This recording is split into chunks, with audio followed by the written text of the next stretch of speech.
শিলিগুড়ি পুরসভায় আদৌ সব ঠিকঠাক রয়েছে কি? কদিন আগেই তাকে মেয়র কাজ করতে দিচ্ছেন না বলে অভিযোগ করেছিলেন মেয়র পরিষদ দিলীপ বর্মন।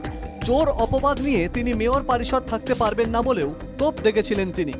পরিষ্কার কথা শুনেন, আমি খালি গৌতম দেব কেন, দলের যে কেউ কোনো কথা উল্টাপাল্টা কাজ করলে আমি বলবোই, কারণ তাদের জন্য আমাদেরকে চোর শাস্তি হচ্ছে। আমি চুরি করবো না, আমি কেন চোর শাস্তি যাব? মানুষ কেন মুখের সামনে বলবো এই যে চোরের দল? এমআইসির বৈঠকে মেয়রের সামনেই প্ল্যান স্যাংশন নিয়ে ক্ষোভ উগরে দেন 36 নম্বর ওয়ার্ডের কাউন্সিলর রঞ্জন শীল শর্মাও। শিলিগুড়ির আগামী দিনের ভবিষ্যৎ কি হবে প্ল্যান করতে গেলে এপিএল আর বিপিএল সিস্টেম হয়ে গেছে।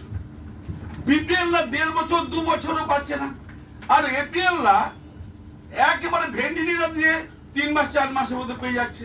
আমি এটাকেও আপনাকে নজরে রাখতে বলবো।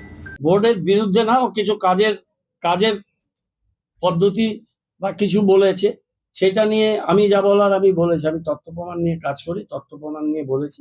এটা নিয়ে আমি আর বিশেষ কিছু এখানে বলবো না। তৃণমূল কাউন্সিলরদের এই ক্ষোভকে হাতিয়ার করেই মেয়রের পদত্যাগের দাবি তুলছে বিজেপি। পুরো বোর্ডে অচলাবস্থা চলছে বলে শিলিগুড়ি পুরসভার সিইওকে ডেপুটেশনও দেওয়া হয়েছে বিজেপির তরফে। রিপিট, কর্পোরেশনের মেয়র সাহেবের মেয়র থাকবার নৈতিক যে জায়গা তিনি সেটা হারিয়েছেন।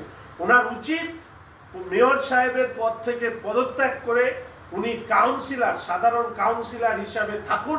অন্য কাউকে, ওনার দলের সংখ্যাগরিষ্ঠতা আছে, অন্য কাউকে মেয়র হিসাবে শহর তাদের জায়গা করে দেওয়া উচিত।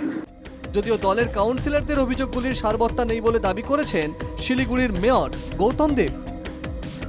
তৃণমূলের অন্দরে ওঠা এই ক্ষোভকে সেভাবে গুরুত্ব দিতে চাইছেন না মেয়র, কিন্তু দুই তৃণমূল কাউন্সিলরের ক্ষোভ যে বিরোধীদের ভালোই অক্সিজেন যোগাচ্ছে তা পরিষ্কার। প্রসেনজিৎ রাহার রিপোর্ট, এনকেটিভি বাংলা।